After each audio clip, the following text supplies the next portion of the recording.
Navsari highway ઉપર ધોળાપીપળા પાસે કારમાં આગ લાગવાની ઘટના બની। ધોળાપીપળા પાસે ચાલુ કારમાં આગ લાગતા દોડધામ મચી ગઈ।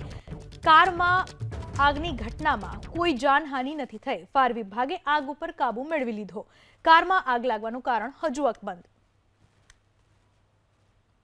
ધોળાપીપળા પાસે ચાલુ કારમાં અચાનક જ આગ લાગી હતી અને કાર ભડભડ સળગવા લાગી હતી। ફાયર વિભાગની ટીમને જાણ કરાતા ફાયર વિભાગની ટીમ તાત્કાલિક ઘટના સ્થળ પર પહોંચી હતી અને આગ ઉપર પાણીનો મારો ચલાવી આગને કાબૂમાં લીધી હતી। જો કે એટલા સમયગાળા દરમિયાન રસ્તા પરથી પસાર થતા લોકોને ડર લાગ્યો હતો અને રસ્તા પરની અવરજવર થોડા સમય માટે બંધ કરી દેવાઈ હતી।